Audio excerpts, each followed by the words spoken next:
Good morning সবাইকে। সবাই কেমন আছো? আশা করি সবাই ভালো আছো। Welcome to my new blog.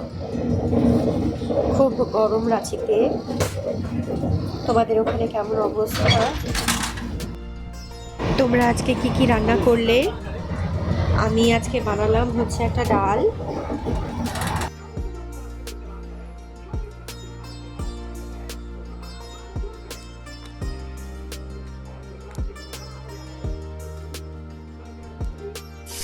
তেলের মধ্যে দিয়ে দিলাম রসুনটা ভাজা হয়ে গেলে আলু দিয়ে দিলাম, পেঁয়াজ দিয়ে দিলাম, ভালো করে ওটাকে ভেজে নিয়ে তার মধ্যে দিয়ে দিলাম হচ্ছে একটুখানি কাসুরি মেথি, হিং, ভালো করে নাড়াচাড়া করে হলুদ শুকনো লঙ্কা দিয়ে একটুখানি গরম মশলা দিয়েছিলাম,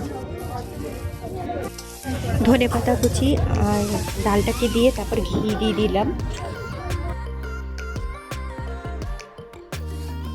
নামানোর আগে ফ্রেশ ক্রিম দিয়ে নাড়াচাড়া করে কসুরি মেথি দিয়ে নামিয়ে নিলাম।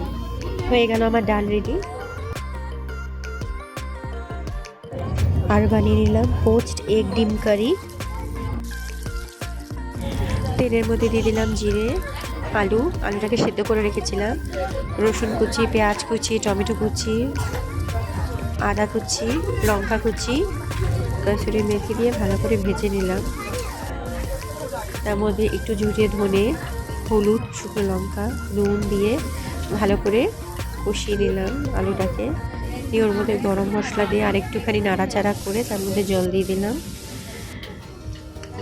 যখন এটা ফুটে আসলো তখন এর মধ্যে ডিমটাকে ভেঙে ডিমের পোচটা দিয়ে দিলাম। যখন অলমোস্ট শেষ তার মধ্যে আরেকটুখানি আমি স্প্রিঙ্কল করে নিলাম গরম মশলা। এ দেখো আমার ডিমের পোচ তরকারিটা রেডি হয়ে গেল। সবাই ভালো থেকো, সুস্থ থেকো, আবার দেখা হবে, কথা হবে। চলো টাটা।